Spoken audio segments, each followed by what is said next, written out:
Nice. Good morning, everybody. Maybe you want to drop the screens, Dougie, so they can see us. Happy Friday.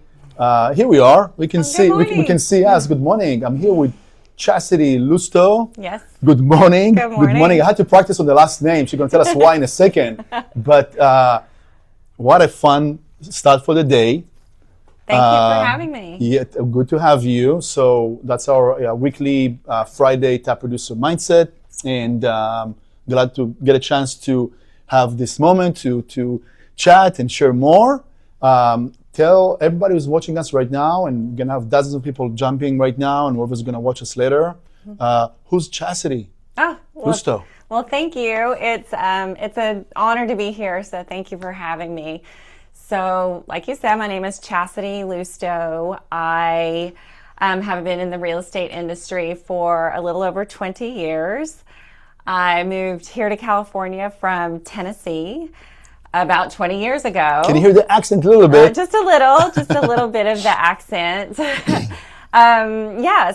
I am dual licensed as a real estate broker and a mortgage loan originator. Right.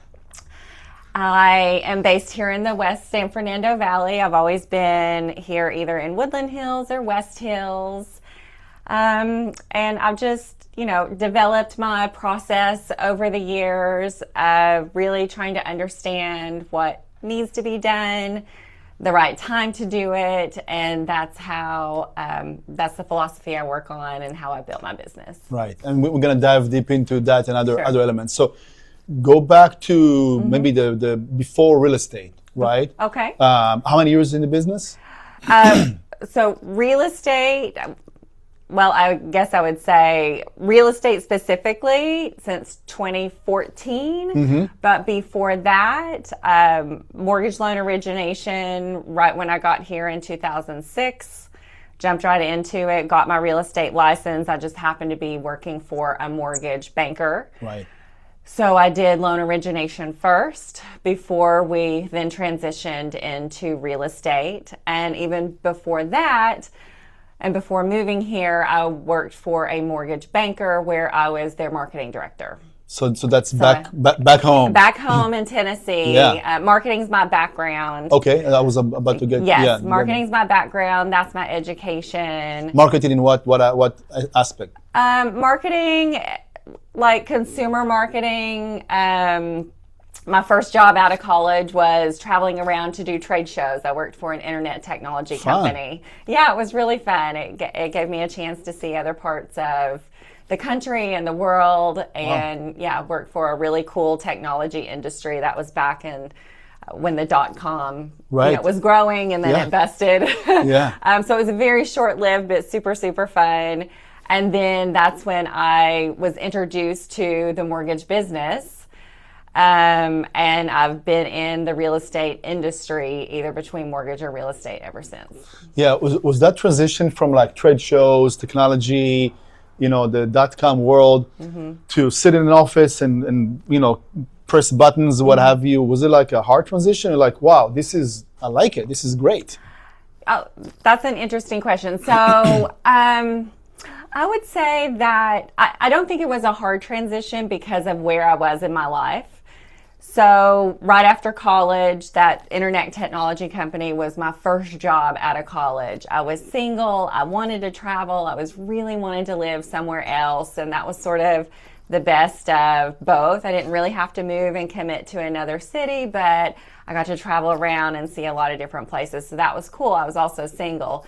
At that company is when I met my husband. Oh, cool. Yeah, it was a very young company. Made a lot of good friends, people we're still friends with, but that's where I met my husband. And we got engaged. And the timing just all worked out where when we were engaged, we were getting married. I got the job at the mortgage company, so I didn't need to travel and do all those things anymore. Right. I wanted to be at home. So I wouldn't say that it was difficult.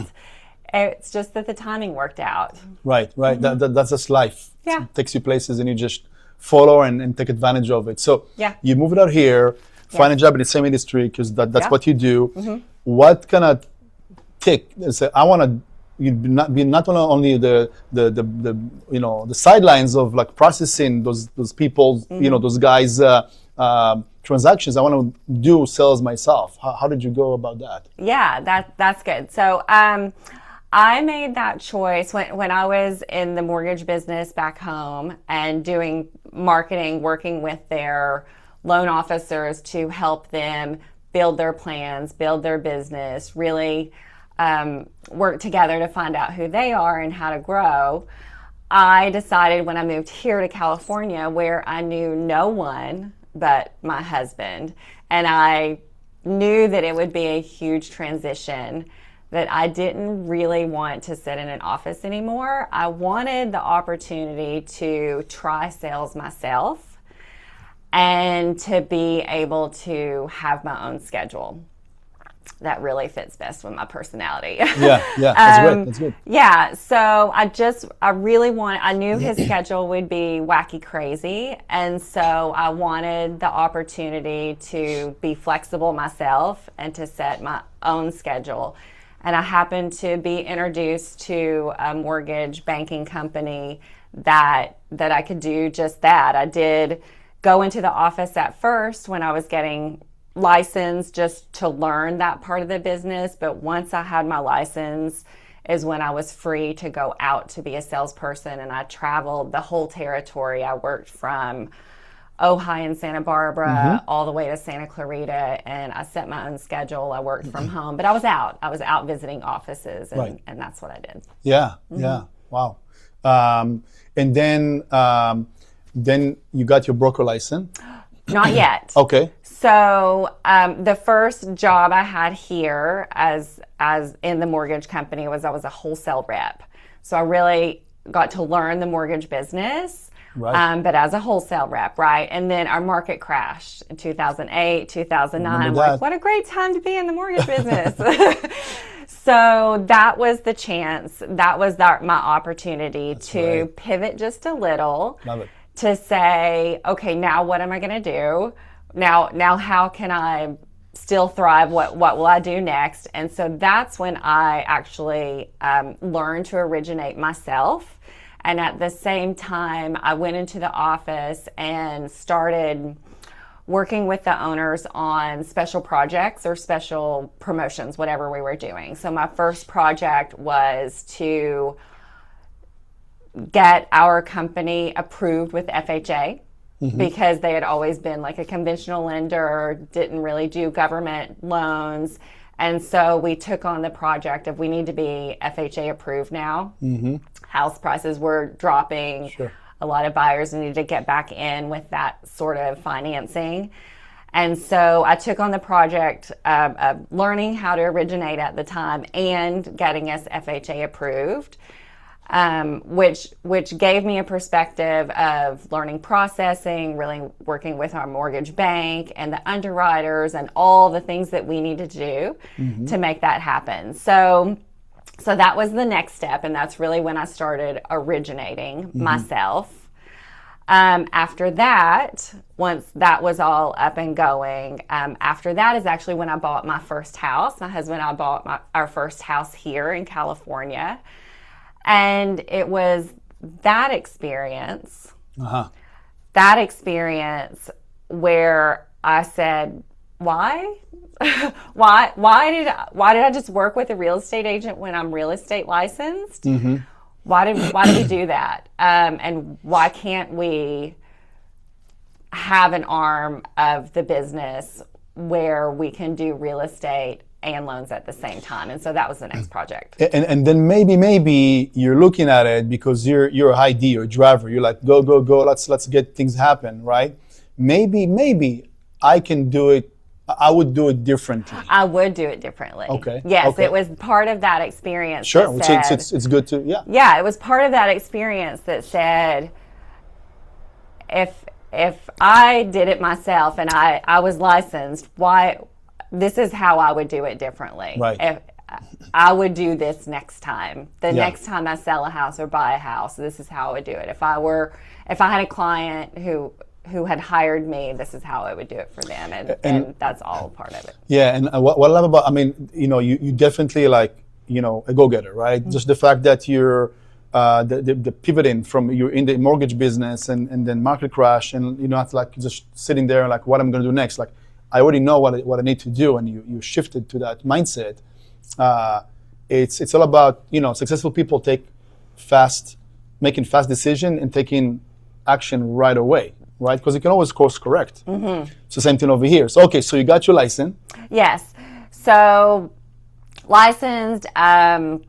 Starting to do real estate. We opened up a real estate division. It wasn't open to everyone, but if you wanted to do it and to help you supplement your income during the market crash, that's what we did. And then I got pregnant.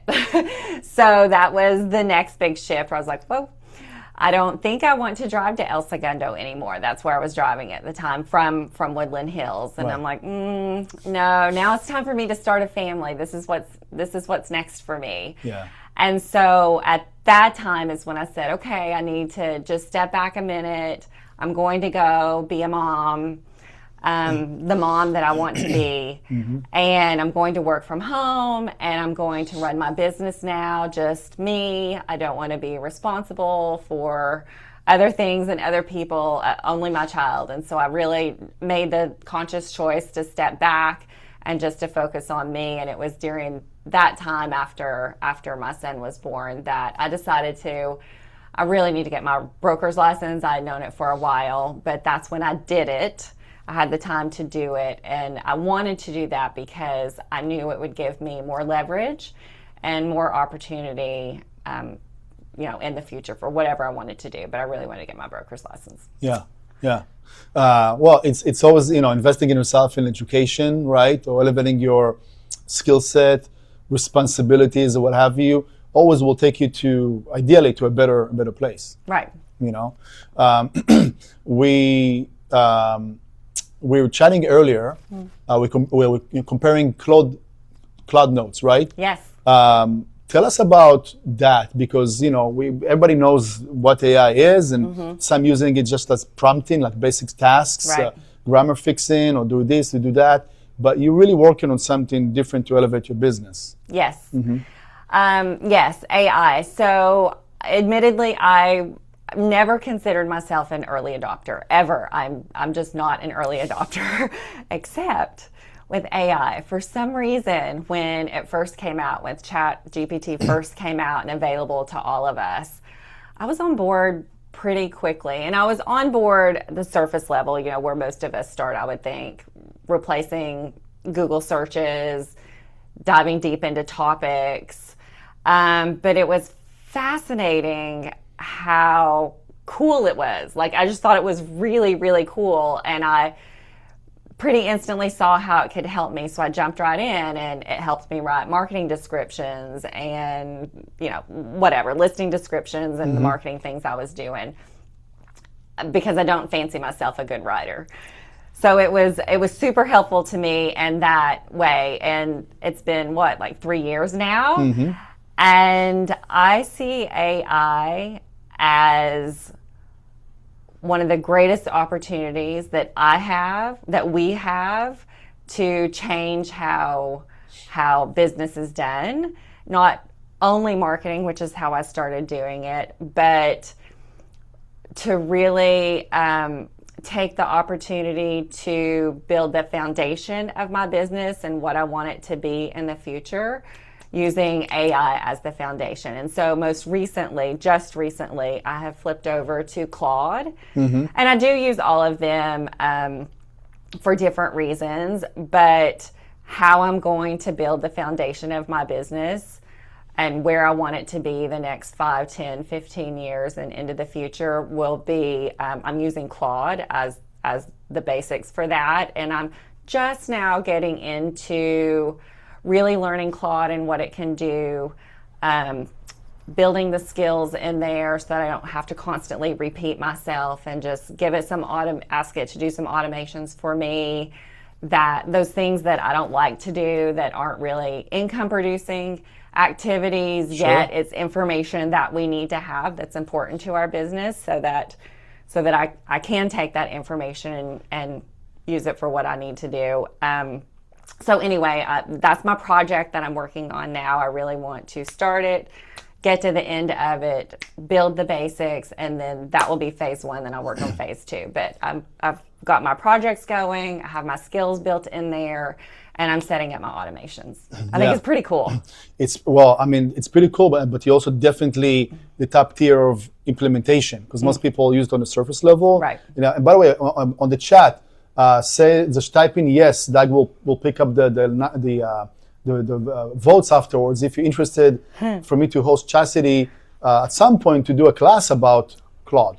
That could be fun. It could be fun. Yeah, I want to. We could do it together. Maybe we can do it together. It's very hands-on workshop. Yeah, 100%. Yes, I think that it's easy to be a consumer. I heard this is not a quote from me. I heard this from somebody else. But if you're just watching and consuming, it's just entertainment. If we're watching and we're doing, then that's how we're actually doing. Then that's what we need to do. Stop consume less, do more. Yeah, and I love that. Well, you're it. You're becoming it. And nothing just pass by and you just looking backwards and say, oh, I wish I was this or do. You're part of it. You're part of this change. And a lot of times, I'll be the first to admit, there are things that have happened where I look back and say, oh, I should have done that. Oh, I should have done Video Suitor. Oh, I should have hopped on, picked my social media platform and really ran with it and did that better. Oh, I should have done my website differently. Oh, I should have done SEO differently. And this time I said, I'm not going to do that. I'm not going to do that with AI. I'm going to be the one that they recommend.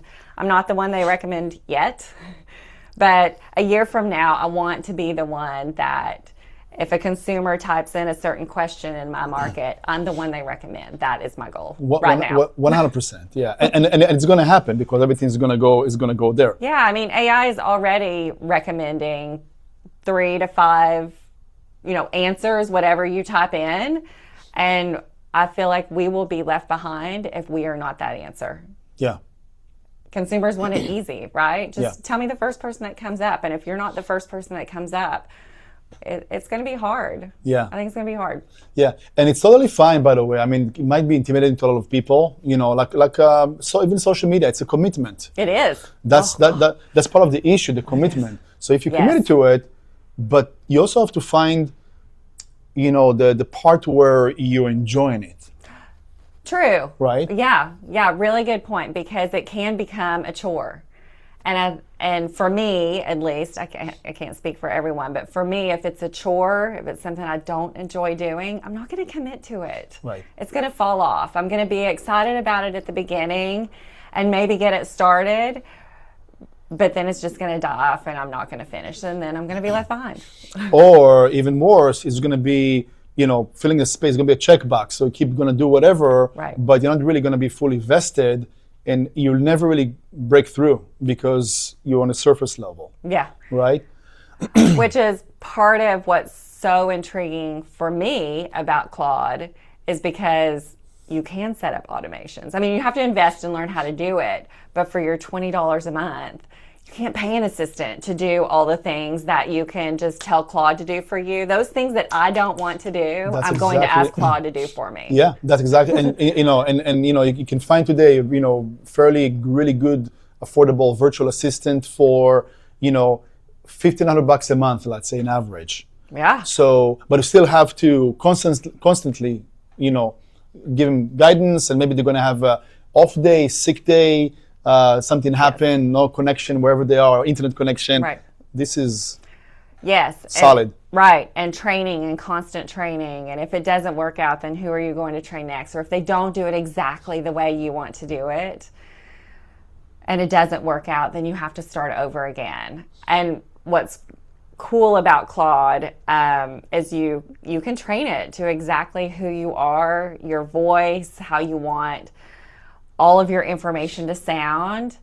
For me, I don't want Claude to replace my voice. I want it to help me, and I want it to understand who I am and how I want to work. But it's very, very important for me, for Claude not to replace my thinking or to speak for me. Yeah. So it's important to decide. It was important for me to decide how I wanted to use Claude and how I want it to help me. to grow my business. And when you say voice, you mean your writing voice, your style, your My behavior, brand, your my brand. delivery. Yeah, not the voice you speak. Yes, not my Tennessee accent voice. That could be cool too. that works. I'm sure it's out there. I know it's out there. I'm not going to do it, but I know it's out there. Yeah. By the way, we didn't plan for it to be like a Claude session, even though this is That's where it goes. Super interesting. We are definitely going to do a session together. Okay. Tennessee accent. Yes. Does it, beneficial? People ask you like, where are you from all the time? And yeah, okay. Yes, I think so. I find myself trying to change it or to get rid of it a little, and I've been here for 20 years, like it's still there. I know it's there. Although I did just go to Memphis, so I think it came back a little bit stronger. The longer I stay away, the more it goes away. But no, it's still there. And I do think it's an advantage. People notice. It's what people comment on. They always ask and sometimes get confused between Texas and Tennessee. But if they that's really right, know, that's right. Yeah, if they really know the South, they'll know it's some Southern accent that's not Texas.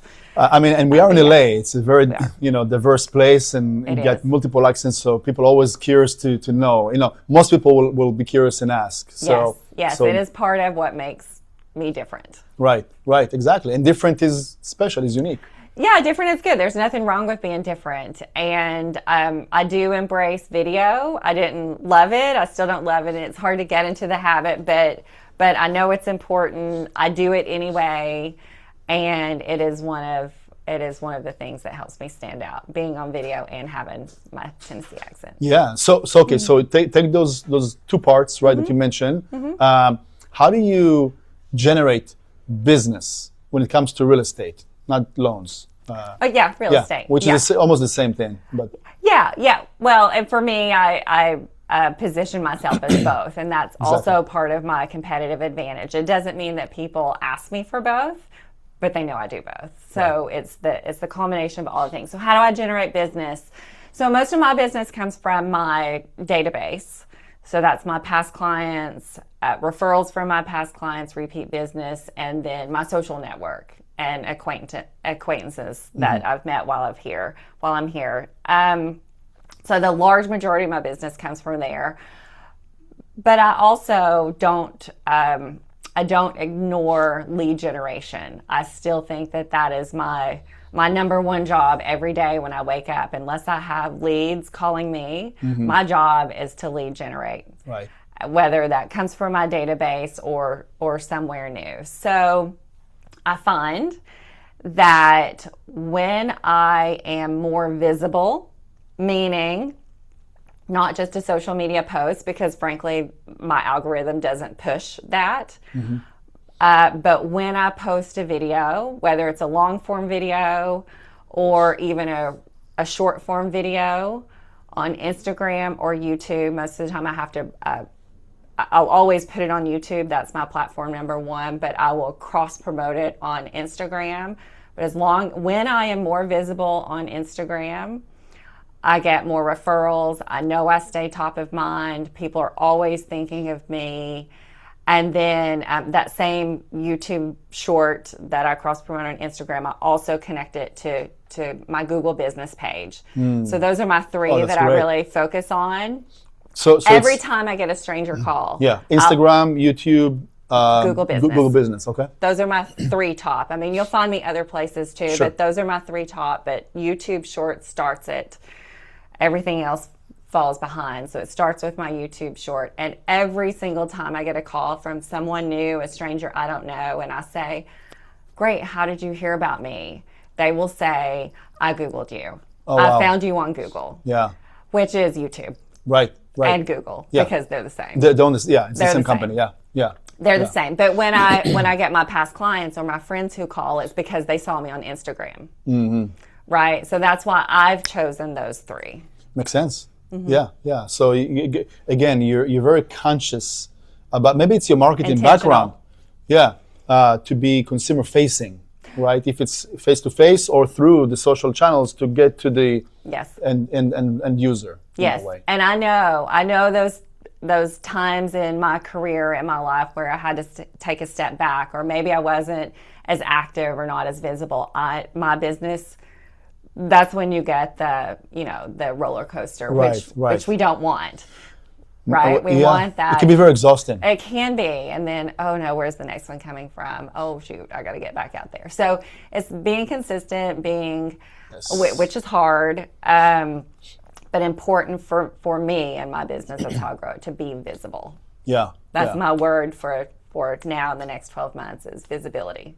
I'm having a lot of discussions recently with my top leadership, and I often talk about replacing the word accountability, like be held accountable, with standards. Okay. And it's like asking yourself, instead of like, are you being held accountable, or you're accountable, or what have you, is like, do you have standards? Do you have standards? What are your standards? Because we have them. Right. What are your standards? Right. Because your standards may be different from mine. But what are my standards that work for me? Exactly. Okay. Yeah. And that's really what you can tell right away if someone is showing up and doing the basic stuff that they need to do and what they produce, and that's going to give you the results, because it's a numbers game at the end of the day. It is. Yeah. It is. That formula of, again, I won't take credit for it, but it's improving our skills, practicing over and over and over, and showing up every day, being consistent, and then giving it time. And whatever we choose will work. Right. So we don't have to have 15 different things going necessarily, but pick the one that works really well, or pick the 1 to 3 that you're going to focus on, but do them consistently, give it time, and just, you have to do it to get better. Right. And ideally, things that will complement your personality, right? Yes. Because then you're forced to do something versus like, I can't wait to do this one thing, right? Yeah. I think it could be really easy to fall into the trap of comparing yourself to someone else. Okay. And what works for them. Right. What worked for them? What makes them successful? Maybe I should do that. And then it's like always chasing the shiny penny. But to your point, and I wholeheartedly agree, so you have to find what works for you, what you're good at, what maybe is easier for you, something that you'll stay committed to. Figure out what you're good at and then double down on that. Yeah, exactly. Yeah. Well, you're clearly doing something right. A few things, not just one thing, but you're definitely doing. And again, you're running a household, the mortgage side of it, real estate side of it. So it's always beautiful to see that, because it's an art, right? And level of commitment, get us motivated too, inspired. So well, I get inspired by a lot of you and a lot of the things that I see, and so I'm super grateful to be part of this organization now, and to be involved, and to learn from other people. I think we can all help each other grow. Yeah, and that's really the mindset, the community, right? That we're truly believe in. If you had to leave whoever's watching us with one thing, what would that be? One thing. I'm sure I can answer this in a lot of different ways. The one thing is to be true to you. So along the lines of the things we're saying today is to really know what you're good at, what makes you happy. Go in on it. Be focused. Know that you can do whatever you set your mind to do. And it doesn't matter what someone else is doing. Just be you. And I think our consumers, our customers, our coworkers, and everyone we work with really appreciates just being who you are. Yeah, I love being that. Authentic. I try not to use buzzy words, but it's true. Yeah. Hey, that works for us. Works for me. Yeah. Okay. Well, you've been super authentic today. Thank you. And true to yourself, and I think that we learned a lot. And it's also gave us like a appetite for another session that we're gonna talk about. So thanks everybody for being here and watching us later.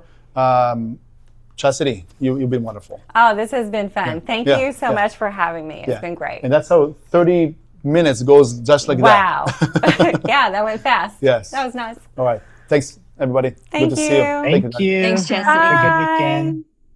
You get a lot of hearts.